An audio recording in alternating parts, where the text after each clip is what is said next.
Hi guys, and welcome to the Lifestyle Design Secrets podcast, where we talk about fitness, nutrition, mindset, and a whole lot more. Thank you for everyone who's listened to all our episodes so far and taken the time to leave a review. If you do enjoy this episode and want the free content to keep on coming, please do take 2 seconds to leave us a 5-star review. Thanks again. Now let's dive in. Hi guys, and welcome back to the podcast. Got our first male guest on today. I'm not even sure if I told him that, but I will introduce him in a second. The first thing I have to say is thank you so much for all your incredible feedback so far, because we are somehow in the top 20 health and fitness podcasts in New Zealand, and also hitting the top 100 in a couple of other countries as well. So that's absolutely incredible. And thank you so much for everyone who's taken the time to leave a review. Am I making you cringe enough yet, Ben? It's not too bad yet.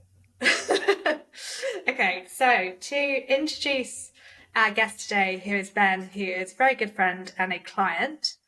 We've known each other for about 15 years. We used to work out on boats in the Greek islands, what seems like a lifetime ago. We've promised not to throw each other under a bus today. We'll try not to, at least, with too many embarrassing stories, but we'll see how we get on. Can't promise anything. Maybe no promises.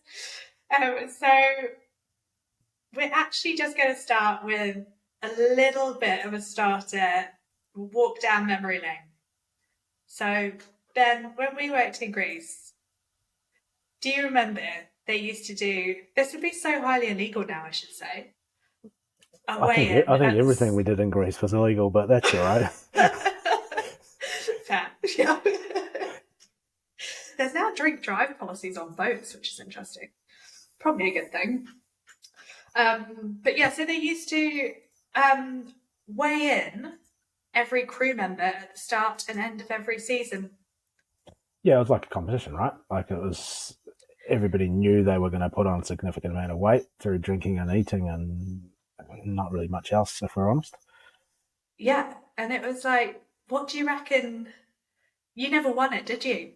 No. It was actually, you won if you gained the most weight? Yeah, I think I was young enough that I didn't put on too much. I didn't think how much I did. Probably put on 5 kilos or something over a 9-month period. But yeah, from like, they did May till October, April till October. Considering how much we drank and ate, and we're always going to stack on weight. I remember quite a few, even the hosties, so many of them female, gaining 10% plus of their own body weight, which is there was a few, but yeah, in the double digits, and when you look back, it's quite scary. It's quite scary, isn't it? And like, I know what my downfalls were. That would be the bread basket that they put on the table before every meal when you're ravenous and you've inevitably had 5 beers while you tie boats up. And also probably litres of vodka orange. I think mine was Jaeger bombs. Just sugar, and then a massive breakfast in the morning, and then beer, and then bread, and then more beer, and it was just carb overload. Like, this is good honesty from you. Well, yeah, we all love our carbs, don't we? But yeah, there's no real shock, was there? No, not really. In hindsight, not and also. Oh yeah, you go. Not when you got to the end of the year and you went, I wonder why that happened. And we know exactly why that happened. Actually, I ate and drank more than I ever have done in any other period of life. Yeah.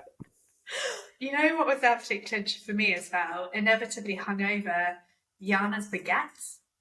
Oh yeah. Yeah. Really, really good. Like, probably make a Subway foot long look a bit pathetic, to be honest. Oh, there's so many places though. Like, there's still places I think about now. There's a place in Ithaca, in Big Rathy, a little place called George's, and he made the best chicken pie, and you guarantee there was litres of cream in it. Yeah. But it's just comfort food. And, you couldn't get away from it. Comfort food, feeling of home, and like restaurant portions. Or Yeah, just eating out all the time. just massive portions. And like you say, Just you never made anything yourself. you never prepared your own food, did you? No. I maybe once or twice over 9 months, but not very often. I don't think I literally, well, I guess there was no space, but I don't actually ever remember preparing food for myself for a good few months, which is quite mental. Yeah. It's quite weird. Yeah, it's quite scary, really, when you think about it. Like, yeah. We're a few years older now, admittedly, but yeah. We are. Maybe that's the problem. I've had lots of people telling me recently that it's their age. It's got a lot to answer for. Do you reckon? Yeah, for sure. Yeah. Claiming that, I might have to fight you on that one. Aging and kids.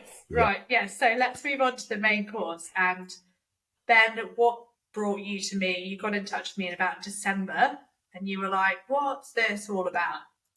Yeah, so long story as short as I can make it, I hurt my back in April, what are we now, 23, so April 22. We just found out we were pregnant with our second baby, we were building a house, we were trying to run a business, just life. Stress levels were pretty high, yeah. Then obviously we had the baby in October. Still battling with herniated disc in my back, still trying to finish the house, still run a business, just nothing slowed up. And then we got to it must have been Christmas time, and I had a cortisone shot in my back, and we realised it wasn't working. Then obviously the rehab path was surgery, so we sort of went, well, we need to look at doing something. And at that point, I knew I was pretty big, and I was just comfort eat every day. Like I just couldn't get through the day without chocolate or pie or coffee or, it was just relentless. Yeah, when you're feeling so down and challenged in every aspect of life. Yeah, and there's just no light at the end of the tunnel, and you get pretty low. And my thing has always been comfort eating, always has been, but probably always will be.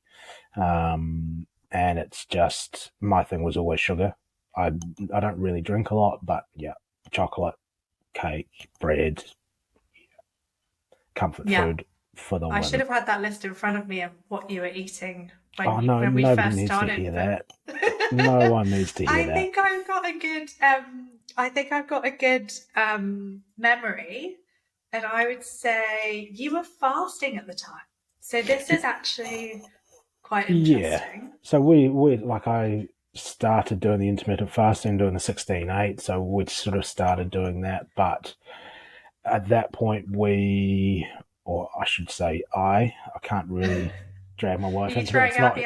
It's not her fault. She's going to listen to this. Yeah, exactly. I would still be eating a lot of bread, I was just overeating even regardless of the treats. I mean, the fasting, it was just, I guess, extending out breakfast, and that's all it was doing. Yeah, and you understand that now. So I remember. Oh yeah, for sure now. Yeah. in the time, in the moment, you just go, maybe this will help. Maybe this is the golden ticket. Maybe there's you kind of clutching at different things to try and see if anything worked. Yeah, 100%.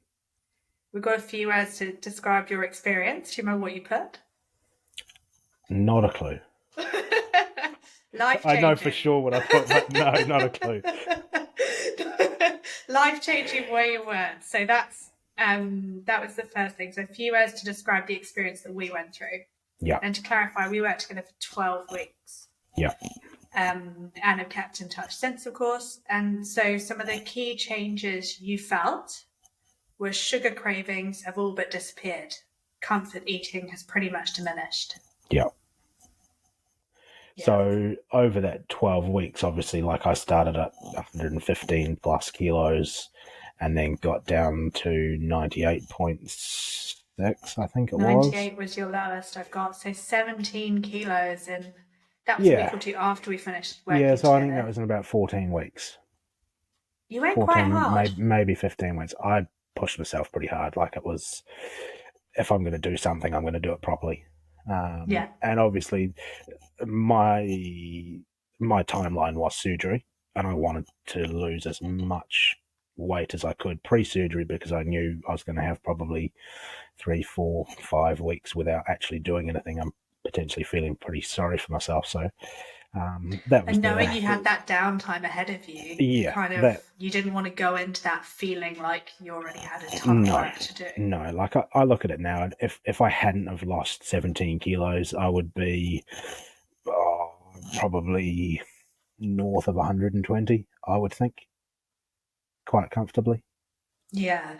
That's a post really surgery. interesting way to look at it. So looking at it, Yeah, if you hadn't done that, and where you might have been, even if you hadn't learned the tools, because we'll get into it in a minute, but like um, you had hospital food, you've had heaps of treats since, like on and off, but now you know the tools to yeah, and I think it's understanding get that back. it's understanding you are actually capable of doing it. Do you know what I Mm. mean? Like it's not The just mindset piece. yeah, the mindset. Yeah, it's actually going. You're not trying to look for that golden ticket anymore. You know you've got the ability to do it. It's Mm. just being able to pull the trigger, so to speak, and go right. I've had my treats. Now we'll just need to get back into managing it. Yeah, and I think that's a really good point because it's an ongoing journey, right? You don't hit the destination, you don't hit 98 and go sweet. No, And no, and I think I can't remember what I said at the start, but I think I said to you I wanted to lose 20 kilos, and I think you sort of coughed or spluttered, or you might have gone silent, in or 12 I'm not. weeks. And I think you went, yeah, maybe not. But to hit 17 and just over 12 weeks, I think we sort of did pretty well. But I mean, That was pretty epic. that's my end goal, is probably to lose another 5 to 10 potentially. And you just started back at the gym? Yep, yep. So I'm now 3 months Just post-op. Physio started to let me get back into the gym and do a few things. Everything's not going as well as it should, but that means I can start moving more, and it's progress. Slow, but it's progress. and I work with quite a few clients who are injured or can't really do much in terms of movement. How is, first of all, you're up to walking a little bit, but how has the walking in the gym been helping? Um, in all honesty, the Has it yet? walking, like, I'm walking 20 minutes 3 times a day. Not every day, most That's days. epic. That's an hour. Yeah. The issue I've got is post sort of 10, 15 minutes, it does start aggravating the nerve in my back again. Yeah. It has done right, since surgery. That's something I'm sort of working with physios and specialists and things. But yeah, so it's that little and often. But it's getting me out of the house. It's moving. Yeah, that's progress. Yeah, I meant it almost from a more of a mental health standpoint. Yeah, I mean, I think you said to me early days, like, I can't, without being able to move much. You've got to try and do something, and getting out of the house is that. It's getting you out of the little box, right? It's getting you out of the little box, often with screaming children, or it's just seeing outside those four walls, seeing the you horizon. you could never get away from the children, that's for sure. Yeah, well, yeah, you can look forward to them. Well, wait till they're like 11 and 13, then you never see them. Yeah, well, yeah, one day, Only a few years to a go. couple, yeah, a couple. We'll get there. And so, what else did you say? How quickly did you start to notice a change in your body, moods, or feeling of confidence? You said week one. Well, I reckon it was week one. Yeah, I couldn't tell you what that feeling was week one, but yeah, I would say it was pretty early on. yeah, Like I think for me, and I may have said it right at the start, like I know I've got a little bit of an intolerance to something, whether it's gluten or bread. Like I don't know what it is, but there's a bit of something there, and I know I hold a lot of water.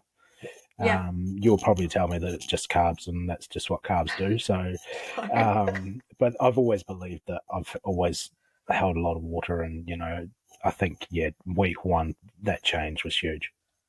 Yeah, it flushes it all out of you, doesn't it? Yeah, yeah, completely. A lot of the women going through the plan at the moment they're like, oh my God, I've lost 2 or 3 kilos in the first week. And it's, a lot of people are holding a lot of water, and it does make you feel quite rubbish. Yeah, it really does. I reckon.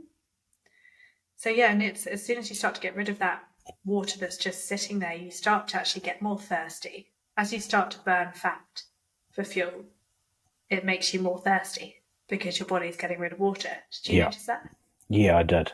And probably my downfall was drinking too much coffee, which then in turn, obviously, I had to really focus on drinking more water. Tons of water.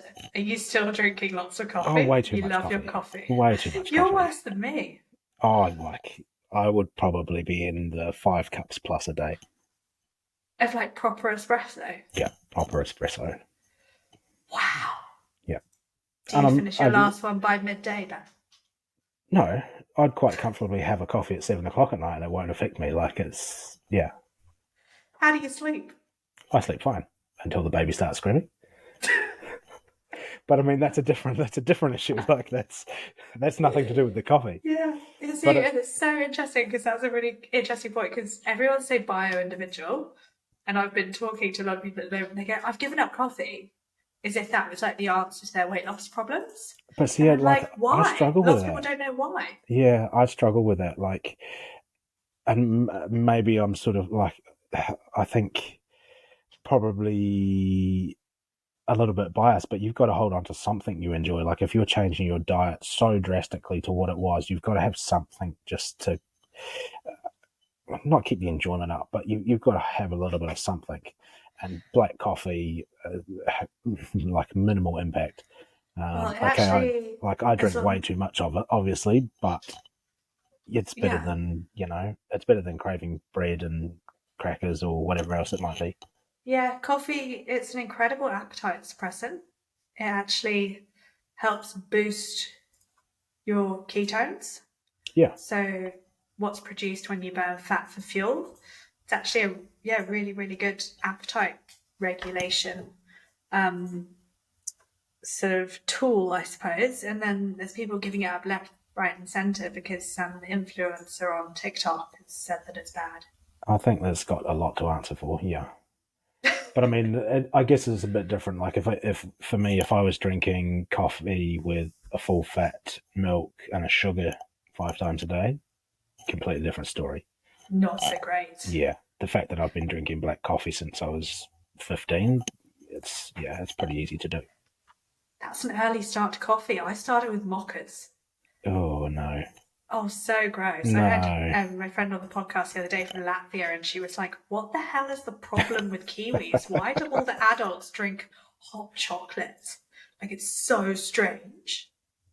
I was actually in a cafe the other day, total digression, and I didn't mean to overhear, but there was someone who ordered the nachos for lunch with a large caramel latte. And I nearly had a hernia, to be quite honest. You had judgment face on, didn't you? Yeah. I was just flabbergasted because that's just case in point. Like probably 20, 30 years ago, you wouldn't have been able to do that. No. Caramel lattes were the thing. It was nothing at all, no. You wouldn't have been able to probably go into a place in rural New Zealand and get much else other than meat and 3 veg or a pie, but now you can get nachos with a caramel latte. But I have to say, look at where you live. Like it's a pretty boutique part of the country. Oh, I wasn't here. Here. We were driving down to Riverton. It was on just before down near Kingston on the way to Te Anau. So it was really rural. Proper rural. Yeah, okay. Yeah, actual rural, not where I live. Yeah. Although it's pretty rural, if you consider where I've come from. And Ben, do you want to actually tell everyone where you're from? Because you don't really sound like where you're from. I try not to tell anybody, but so I'm actually from the UK. I'm from a county called Warwickshire, so Middle England. Not that you would tell probably by the accent. I get called all sorts of things. Have done over the years. So that's my origin story, I guess. Came to New Zealand 2 weeks before the February earthquake. Not quite sure why I stayed, but here we are. Because you were a builder, and that was probably quite a handy time. I wasn't actually a builder at the time, but You're not a yeah, builder. no. I What were was you one. doing? I was actually. We were doing marquees, so I was actually one of the first people to go into Christchurch city centre the day after the earthquake because we helped set up the marquee and everything at the art centre Wow. for the first responders. So we got to see Christchurch in its darkest day. That was being what was I? I must have been 20. No, 21. Feel like you're a bit older. Yeah. Wow. Yeah, it must have been 21. Yeah, so to have seen that and then still be here, I'm not really sure why, but it's yeah, it's a long time ago now. Yeah, it is. It is, isn't it? And so now what do you do for work? Self-employed builder. Obviously currently sort of laid up a wee bit, but yeah, do a lot of cladding work and those sort of things. So work on my own. Um, How do you find the stress levels working for yourself?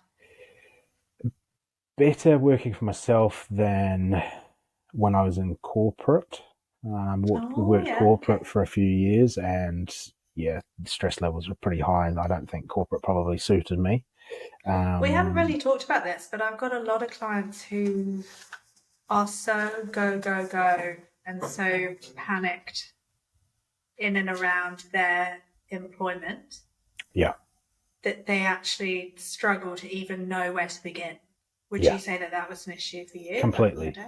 So, and that probably is part of the story. I don't know if I actually did tell you. So, I worked for a company selling power tools, 2016 to 2019. I feel like we missed about a decade. Yeah, So you probably. tell me everything. Probably. Yeah.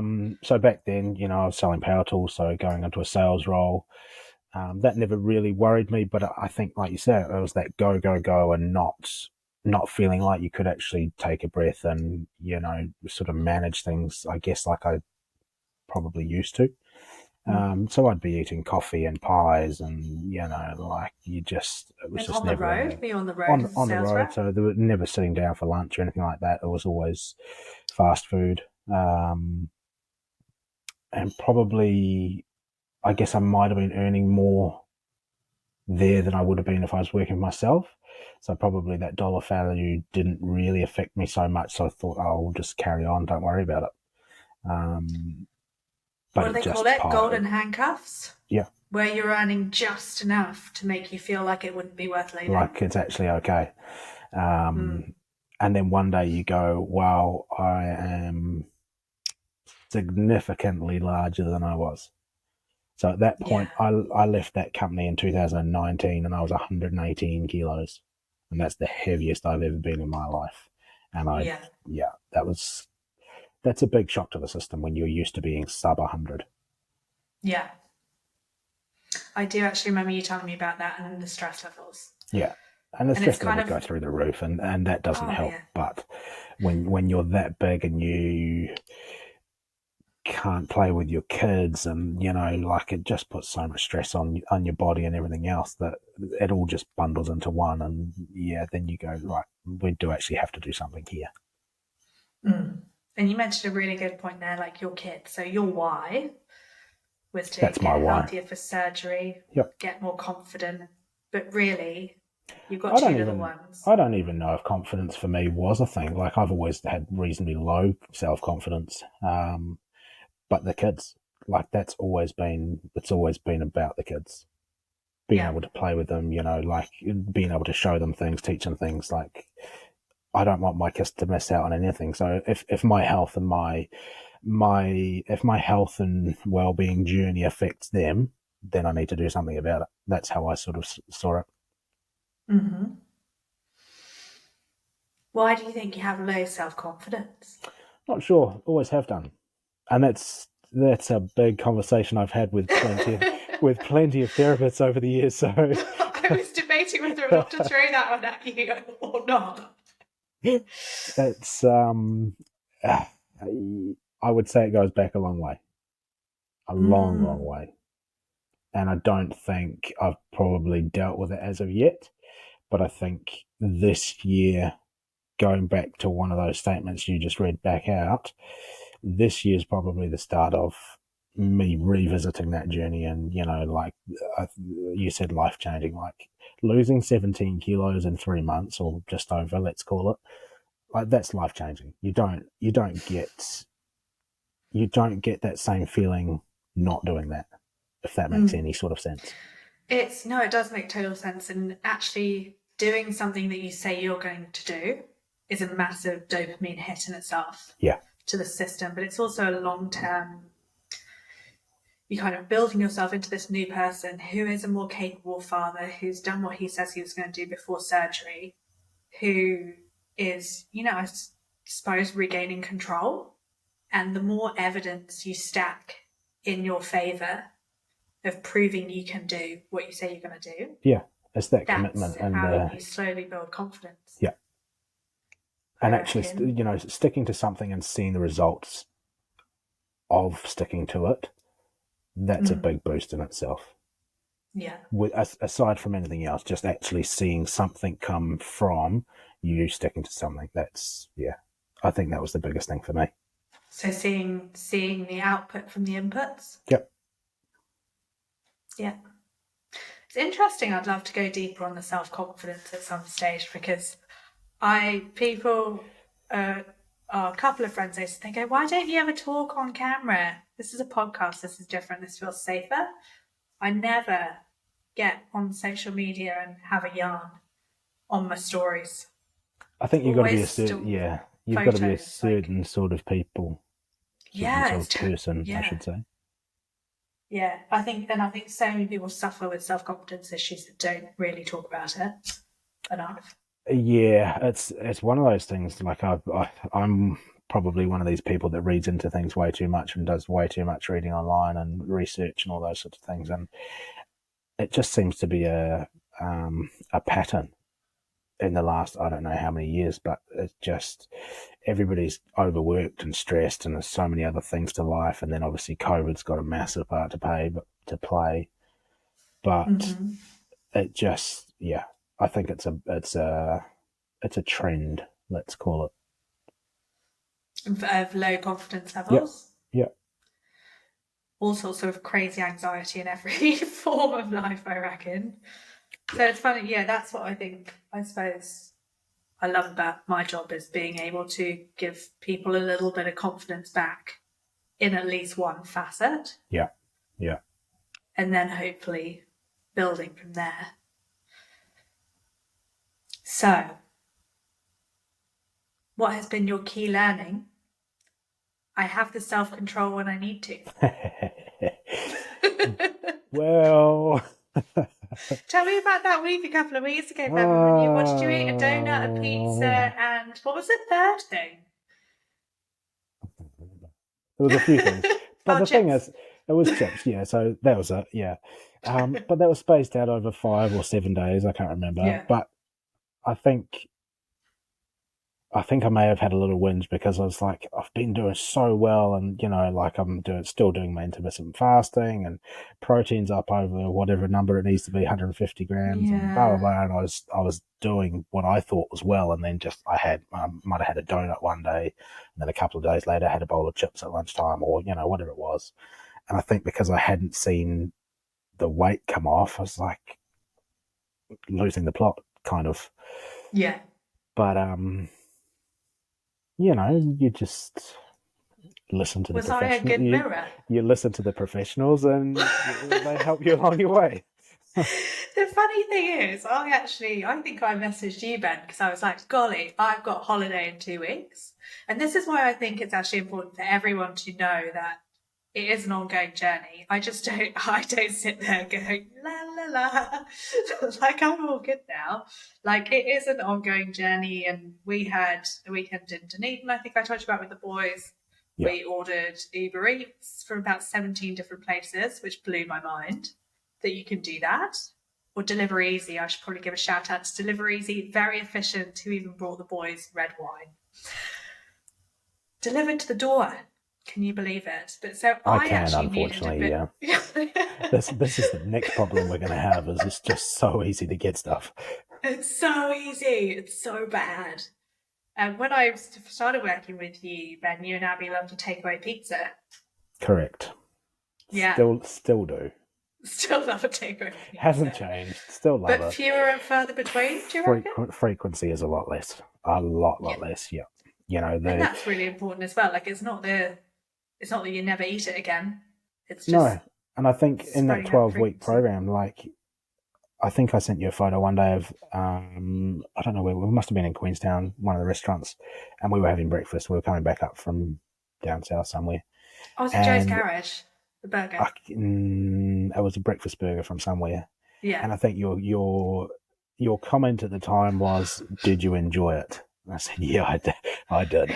And I think sometimes that really does help, just to you sort of have a bit of a reset. And what I found, maybe not lately, but in that 12 weeks, if I had something treat orientated, the next couple of days I actually saw quite a decent drop. I don't know whether that was just a subconscious thing, or whether it does kickstart your metabolism, or I'm not entirely sure, but I sort of saw merit in the odd treat here and there. Definitely. It's kind of mixing up what your body's expecting, I suppose. Okay. And you're quite right. So sometimes when you're doing, I want to caveat that Ben went real rogue on me in a good way, but decided... That doesn't sound like me at all. Absolute rebel. Decided to go quite hardcore with the intermittent fasting, and we kept it quite high protein, didn't we? Because we wanted to lose any lean muscle mass, but relatively ketogenic style. So so in that regard, I would say, the odd meal like you did probably did just, kick things off a bit again. It's not, I don't want to talk too scientifically about that because that's not the right mechanism, but it's, right. It definitely would kickstart something, just giving your body a different fuel source. And it also, like, having, quote, carbs every now and again can help keep your body metabolically flexible as well. So you can always burn both. Yeah. Right? Yeah, okay. So, but you had been so deep into fat burning mode by that point. So having a few carbs and shaking things up a bit could have actually probably been quite good. It wasn't a negative effect, at least. No, exactly. Yeah. And it's also it's testing the waters. Like, that weekend that you had pizza, I had 2 other women tell me they had pizza. One got completely bunged up, totally random, very funny, and it was actually her eating in hugely high, levels of stress, like really, really high anxiety situation. And she's like, "What's happened? Like, can I never eat pizza again?" And we ran through the actual whole course of the evening, and it was actually really interesting what came out of it. I sort of do a little bit of reading on the whole anxiety, but it's got so much to answer for, I believe. Like, it just really does. Bodies hold on to so much, and well, it goes. So can we touch on? Can we just? Have you heard of the French paradox? Can we talk about that? I think we have, yeah. So, it didn't work for us in Greece, clearly. We were giving our bodies far too much of a challenge. But case in point, we were rushing around, eating all that food, working, drinking, treating our bodies like absolute rubbish. And when you were working for the sales job, Power Tools, you said you were feeling rushed, you were feeling anxious, you were eating junk on the road, in the car, probably. Yep. Always. Yeah, always. So high, or at least base levels of anxiety the whole time. Yeah. Your body is going to be far more likely to store that food as fat because it's nervous that there's something going on. You're stressed. You might not be able to get food again. You're going to hang on to that for dear life because you're so stressed and so anxious. Your body's going, we're not sure about this situation. We don't know where the next meal's coming from. Let's hold on to it rather than use it as energy. Which makes a lot of sense now. I think, until you've actually been through some sort of program like we've done or like you run, like if you don't know, you just If you don't know, you it's don't know, mind blowing. right? Yeah. Yeah, you're just kind of running on autopilot. Feels And like that a the lot. Yeah. converse to that, like, is the French. So they sit, right, for 3 hours and they eat bread and cheese and drink wine with their family, close friends, and community. All kinds of relaxed. And they're skinnier than us. Yep. Does that say something? I have to be very careful what I say here, but I don't think most of the rest of the world could sit down for 3 hours and have lunch. And yeah, I just No, but it the way feeds life into goes these the. days. Yeah, I know, but it feeds into the kind of the anxiety yeah, it does. Yeah, story, because if they are really relaxed with friends and family and happily using the food that they're eating as energy and probably don't eat again for another 3 hours, whereas you get back into your car after rushing down a pie to get to the next job and then you're hungry again in an hour and then put something else in because you're still anxious, you haven't sat, you haven't rested, you haven't had any social connection of meaning. there's no time out. There's no No time out, no time for your body to like rest and digest. It's really interesting. But I reckon if we could go halfway to the French paradox, I'd like get people to like go out for a lunchtime walk and they're like, not sure I can. So I'm like, really? Everybody can, I think. It's just It's making that decision, isn't it? And pushing back on your boss or work if you need to. Remembering that you're in control. Yeah, and I think it's that mindset. Like I think a lot of us, I know my wife, but I would hope I'm not throwing her under the bus here, but she would probably agree. Like sometimes it's just easier to keep going and have a cup of tea and a bit of lunch on the go and keep doing what you're doing rather than stepping out, stopping what you're doing, and then having to get back into it. And I think there's probably a lot of that goes on, and you just It's like being on the hamster wheel, right? yeah. Breaking out of it and having to then get back into it takes more energy than just to keep going. So I think there's a lot of I feel like we could dive deep into this as well. Yeah. Rabbit Warren comes to mind, but No, and I completely resonate because I really struggle to get myself out for a lunchtime walk or like go for a walk. Like I didn't go for a walk before this because I had a client consultation right before this, who is an absolute legend. I might have to get her on here one day. And like then back to back, I had 5 minutes. You'd already texted me, and I was like, I should have booked in a 15-minute break. You were in no hurry. Why didn't I do that? Just for my mental health on a walk.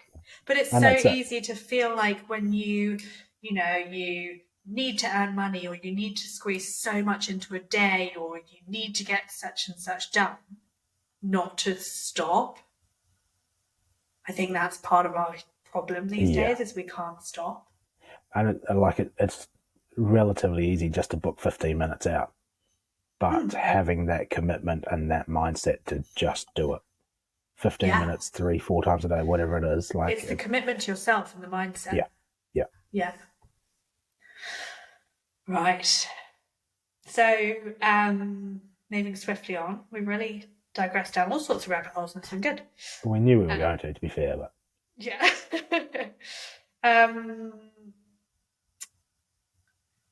So a couple other things you said. I'm just going to run through them and then we can talk about them all. Would you go back to the way you were eating? You said yes, but with knowledge that I can control it and manage it comfortably. It's pretty much what you've done, eh? Yeah, yes, within reason. I probably have. I don't think you would go fully back to it. No. I think I've been a little bit lenient. I read this and I was like, really bad. I'm being honest. Like it's like. But you wouldn't go back to the bacon sandwiches. I can't remember what else you're eating during the day. Massive dinners and then not half on a the block not of not on the milk. scale that we were. Not you just it's ridiculous. And the other side of it is the cost of all that as well. Like it's just not feasible now. Like 2-3 takeaways a week, you can't do that. That's not okay. Yeah, I'm You not know, sure you like, even admitted to me it was that much. I wouldn't have. No, no, no, It's all no. coming out now. And you know what's even funnier is the next question was, is what you learned flexible to your lifestyle? You said yes, but budgeting will be the main concern. How much are those 2 or 3 takeaways a Oh, week costing yeah, horrific. But it's now replaced with $30 worth of steak. you? And that is where I was going to throw you under the bus, right? So I try and make the plans as they sit by themselves because now I've got them you can buy online and DIY them because they seem to be working without my help.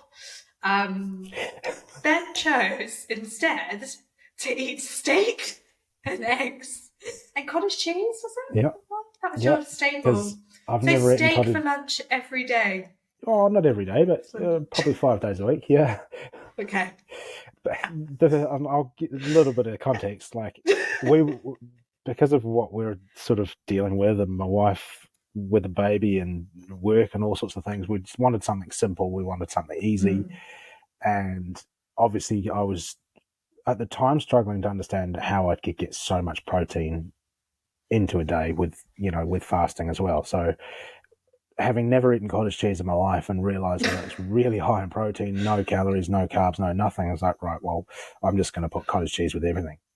And that's essentially what we did. Like, it was just with everything.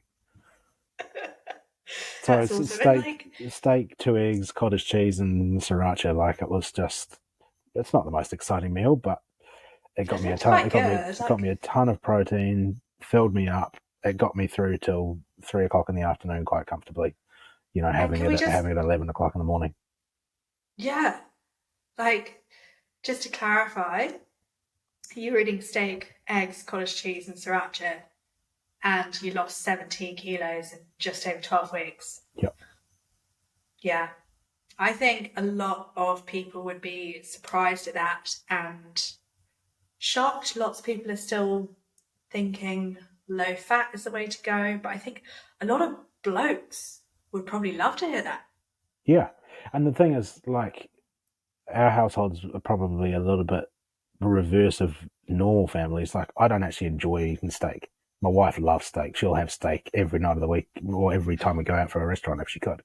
Whereas I'm not. I don't really enjoy it. So for her, it was good. She loves having steak. She was the one that cooked it up. It was easy lunch for her as well. So she sort of bought into it too. Yeah. Um, That's important that it works for the family as well, right? I think so, and I think that was probably one thing we were more concerned about at the start was how it was going to impact, multiple meals and all those sort of things. But actually, once you get into it, it's straightforward. Yeah, it doesn't actually impact you that much. Yeah. And I feel like I should say, because she's messaged me, without throwing her under the bus, I won't mention either of your last names. Abby lost some weight. Yep. Yeah. By So accident. Not by not accident. by accident, because As part of it. she was doing it deliberately with me. She probably wasn't as strict on herself as I was on myself, but Yeah. she's lost a significant amount of weight as well and kept it off too.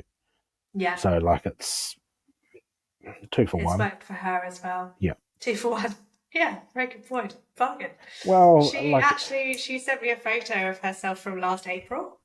Has she shown oh you yeah, and it's not a flattering photo, but you look at her now and it's night and day. Yeah. And she seems happy, so that's cool. She's sending me wee insights now as well. Oh, good. Yeah. Just what you wanted to hear, hey? What else is she sending you? I've got her in our group chat. I'm getting stitched up here, aren't I? No, not at all, not at all. Pretending Maybe like I'm I should hiding ask things. her. I'm not. Be like, Abby, what's been happening this week? I won't do that to you. Right, so we'll move on to one last question, and then I'm gonna challenge you to give some people some takeaways. So not the delicious kind that we should eat. I can give you some good recipes for some takeaways.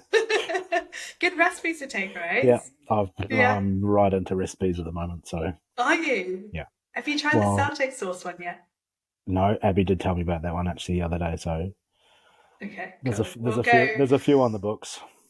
We'll do this last question and then some takeaway dessert, potentially not dessert recipes, but Ben's favourite recipes. So last question on the form was, what would you say to someone in a painful place, lacking knowledge or body confidence, but scared to try and change? And you said talk. Talk to people in the know. Ask question after question. Once you have someone in your corner, the accountability kicks in and the decisions become easier, even if the process is still difficult. That's quite wordsy for me. It was quite wordy. I was quite impressed. It's yeah. But and in all honesty, I still stand by that completely because Yeah. I'm one of these annoying people that just I ask question after question after question. Like it's just if you don't know, you have to ask. There's no point in my toxic masculinity is not so toxic that I can't ask questions. I would much rather just ask a question and go, okay, cool. Now I know the answer. Yeah. You know, like I think you're possibly the least toxically masculine man I know, Ben. probably. But you reckon there's probably, but you know, it's good that you acknowledged it though. And it's so important. Like the most intelligent people in the world, there's some amazing sayings around about it at the moment. The smartest people know how little they know. yeah. And I think it's the people who claim to know everything and are afraid to ask questions. Yeah. Who you want to, be wary of.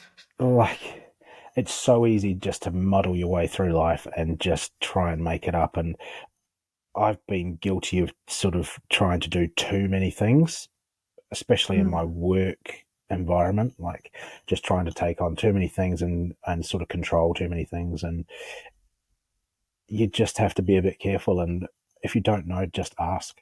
And especially with social media these days, there's a lot of people and there's a lot more visibility about, health and nutrition and those sort of things. And if you don't know, it's easy to find somebody. It really is. Yeah. Yeah. The other argument, I suppose, is there's a lot of junk out there. So it can be. That's, yeah. So tricky as well. Like it's such a minefield, isn't it? It is, yeah. And probably it's one of those things you search for a couple of things on social and then all of a sudden there's a million and one versions of that same thing pop up and there's a little bit of wading needs to be done. Mean, it's like anything. Sometimes you got to use your best judgment, but if you can find a professional to give you the right answers or what you believe to be the right answers, it's far easier than trying to make it up on your own. Yeah, I'm a big believer in outsourcing what you don't know. Yeah. My website broke down earlier. I was straight on the phone to my friend Rosie to try and fix it for me. That was super technology. We even had fun when we first got on this call, didn't we? Technology is there's always something. Down. Yeah. But not my strongest suit, I'll be honest. But hopefully, it looks like this is recording. So, fingers crossed. It says recording, so otherwise it's been nearly an hour of just chat. Us just chatting shit. What would you say to saying, I posted recently on Threads. You been on Threads yet? No, I wouldn't have a clue what that is. Oh, stay away. It's Instagram's new Twitter. Threads and Reels is beyond me. Yeah, good. Keep it that way. Stay as offline as possible. I'll put my tinfoil hat on now too. Yeah. Go do that. Abby will tell you what's happening in the world. Yeah. You won't scroll yourself healthy. No. Which I think is a huge message for anyone considering working with me or working with anyone out there. You can consume all the free content you want, but it's not until you decide that you want to change. Yeah. And that's the difference. Did you come up with that saying, or is that something you found? Because that's quite poignant, that saying. I don't think I saw it anywhere. I think maybe it was like a not very well phrased version. And I was like, that is quite poignant. And I believe it hugely because I think the more free information I put out there, it's amazing. My friend turned up at my house for wine on Saturday and she was like, yeah, I've lost quite a few kilos. Be careful what I say because she actually listens. Just based on what you've told me. That's amazing. But for most people she's probably quite clued up, for most people who don't know where to begin, you can read all the recipes and watch all the videos and things like that, but it's not until you decide to make the change for yourself. And I think is where I was going with that. Yeah, and I think so for me personally, deciding to make the change was probably the easiest step. Then deciding to go to somebody who I knew reasonably well was probably a slightly tougher step, if I'm honest. I was about to say, was that easy or tough? No, it was pretty tough because I sort of almost thought, well, if I go to somebody I don't know, there's a little bit less accountability. I don't, like I can probably lie my way through it a little bit and, takeaways won't matter. But going to somebody you know or, however you look at it, it just adds that extra layer of accountability and you just... Maybe it's an ego thing. You knew I'd call you out on your bullshit, didn't you? I think I said to you, maybe it's an egotistical thing. Maybe it really is just that simple. Like, not wanting to fail, not wanting to no, I can't let fail. people in. Like you can't fake it. So having somebody in your corner and like that last question or last answer, as soon as you've got somebody there to talk to, asking you questions, that accountability really does kick in. And most people, I would put money on, that's going to have a huge impact on. Yeah, it generally does, which is awesome. It certainly did for me, that's for sure. That's good. I'm glad. I would have been absolutely mortified if it hadn't worked. I should have gone the other way. Yeah. That would have been one way to really throw me under the bus if you'd started at 115 kilos and ended up 130. Gone north. Not a funny joke. No, it's not. It's not really. No. Right. So, last but not least, I won't ask you any more super challenging questions. And we're nearly in an hour. We've done well, and you haven't had any interruptions. No. Your kids are okay? I don't know. Okay. No idea. Abby's on that case? Hopefully. Okay. So what are your favourite recipes at the moment? What are your favourite recipes that you tried during the 12 weeks? So we tried to keep it reasonably simple. We sort of found a few, maybe half a dozen that we sort of just kept in rotation. Kept repeating. There's a good one of yours, the lasagna with... the low-carb lasagna? The low-carb lasagna with the, is it chickpea sheets? I can't remember what the... they're not chickpea, they were edamame beans. Edamame, sorry, yeah. So that's a nice little sort of treat, especially in winter. It feels like comfort food, but the lasagna sheets have the same nutritional value as chicken. Yeah. So we sort of cycled that in every couple of weeks. Cool. One I made more recently was a paleo Mexican chicken in the slow cooker. It was a whole 30... you sent me a photo of that. I did. You've used that photo, I believe, actually. Yeah. And that was a whole 30 recipe. So it was paleo and something else, and it was actually delicious. Like, I love Mexican food, and that was a big one. Yeah. I can't think of any others off the top of my head, but I mean, like I said, have you tried the moussaka yet? No, not yet. As we started this story in Greece, you haven't tried it yet. No. Did you like it in Greece? I love moussaka. Yeah, it's like who God. wouldn't? Like, it's just. It's better than the most popular recipe on my website. It's better than lasagna. No, I mean, we keep looking at eggplant or aubergine. What, the $8 eggplants? Yeah, like, it's horrific.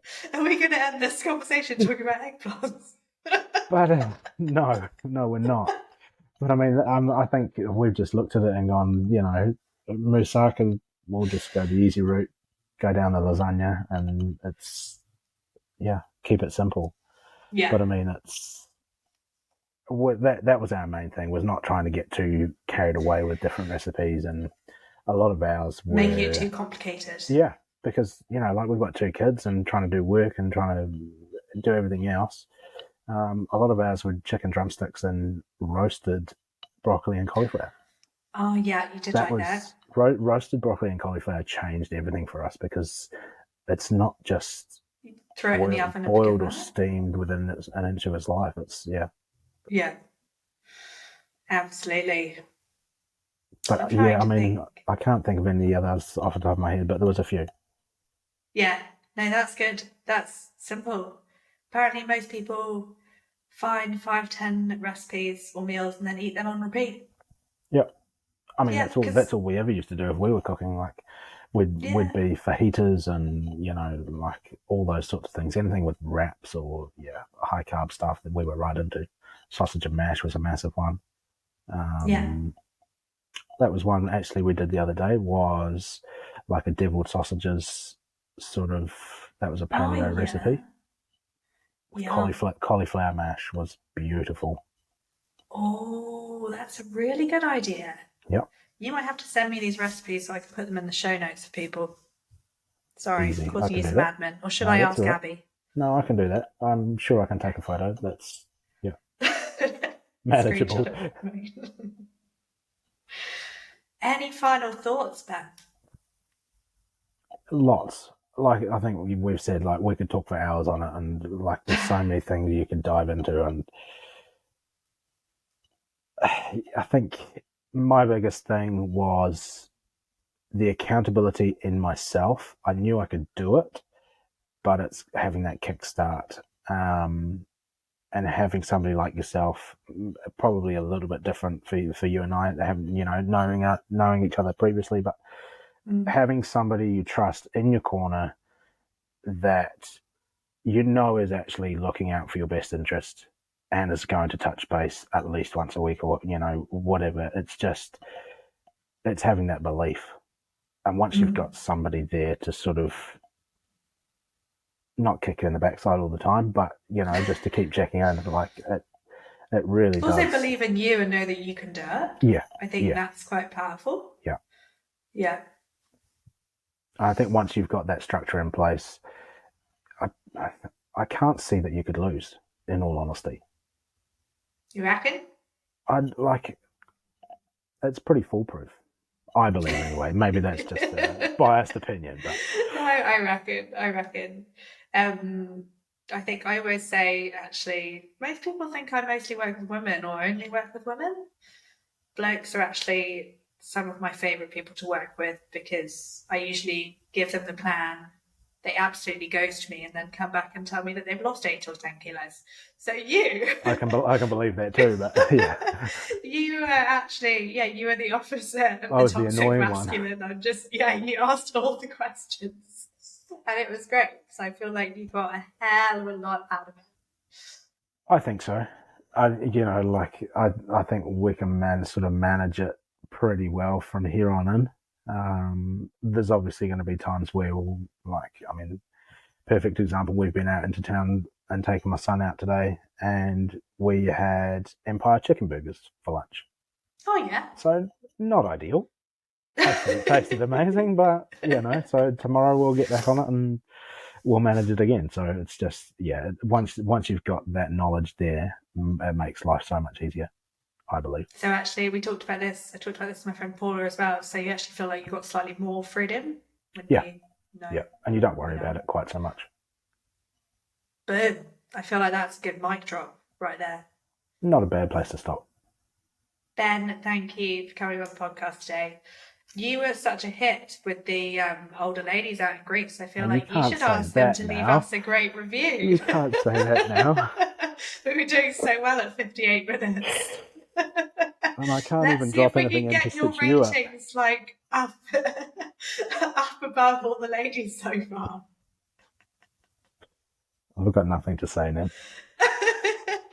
I'll cut it off there. Thank you everyone for listening. Thank you for listening to this episode of the Lifestyle Design Secrets podcast. If you've enjoyed what you've heard, please do stop and take 2 seconds to subscribe and leave us a review. It means the world to us.